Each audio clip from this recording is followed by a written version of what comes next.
A very warm welcome, dear viewers. I'm Barsaba Takhla, reporting from the headquarters in the capital Asmara, and this is ERi-TV bringing you the latest news from around the world.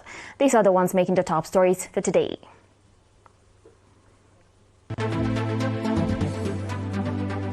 Congress of the Board of National Union of Eritrean Women and La'lai Gush. Increase in pregnant women delivering at health facilities in Molki. Niger withdraws from the International Organization of La Francophonie. And Madrid protests against NATO and the presence of foreign military bases in Spain. On your domestic reports, the Board of the National Union of Eritrean Women in the La'lai Gush subzone held its first Congress on 16 and 17 March. During the Congress, 14 board members were elected from the administrative areas of Tohombia, Birar, Meflej, Ad Bugedi, Shilalo, Ad Tzeter, Sheshabit, and Ad Hakim. Ms. Rigat Daniel, Secretary of the National Union of Eritrean Women, presented a report highlighting the efforts undertaken and the achievements registered over the past 10 years in strengthening organizational capacity and enhancing women's participation in national affairs.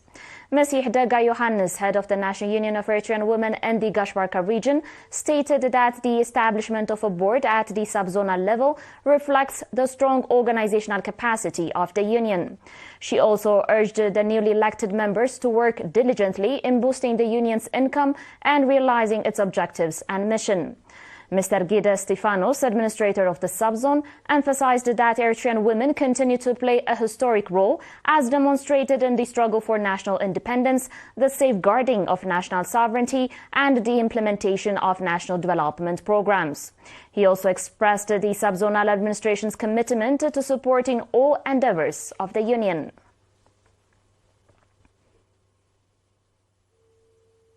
In other news, due to growing awareness among women in the Molki subzone, the number of pregnant women delivering at health facilities has been steadily increasing. The report was presented by Nurse Mabrahtu Yamane, head of the health facilities in the subzone. Highlighting the results of an integrated effort to encourage the public to utilize health facilities, Nurse Mabrahtu stated that the number of women delivering at health facilities has increased by 22%. He further noted that last year alone, 910 pregnant women gave birth at health facilities, with maternity waiting rooms playing a significant role in facilitating the process. Nurse Daniel Yamane, head of the Molki Health Center, added that the center is providing commendable maternal and child health care services, including vaccination programs and pre- and postnatal care. He also praised the active participation of the community in promoting healthcare initiatives.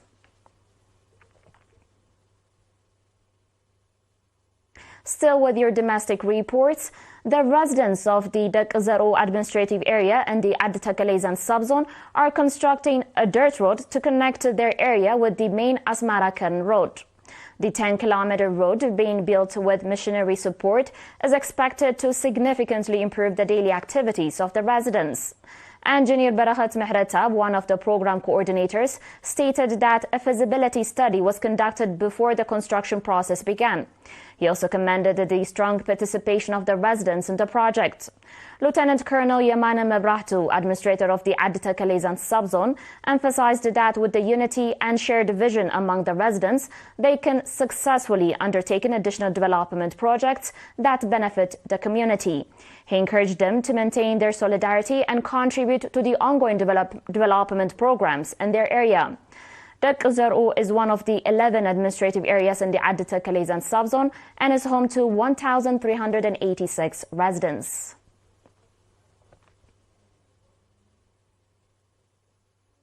International reports and more will be following after the short break.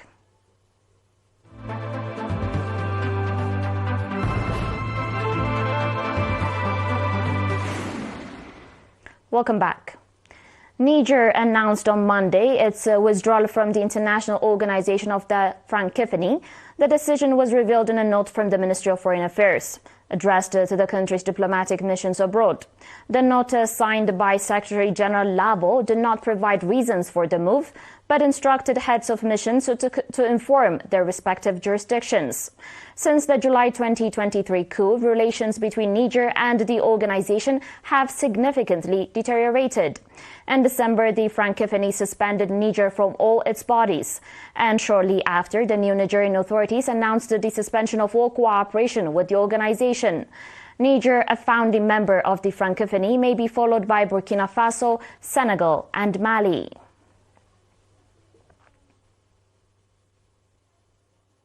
On today's final report, in Madrid, activists protested against NATO and the presence of foreign military bases on Spanish soil, highlighting growing discontent with the Spanish government's military spending and its role in foreign conflicts. Organized by the Madrid Platform Against NATO on Military Bases, the demonstration reflects rising anger over the Spanish government and growing calls to close foreign bases in the European country. The Spanish government's debate on increasing military spending adds to the tension with Prime Minister Pedro Sánchez under NATO pressure to boost defense funding. Protesters argue that these bases drag Spain into foreign wars while serving others' interests. Demonstrators demanded a foreign policy that puts Spain's interests first. Dear viewers, you're still watching us on ERi-TV, and now a quick reminder of today's top stories. Congress of the Board of National Union of Eritrean Women in La'alai-Gash.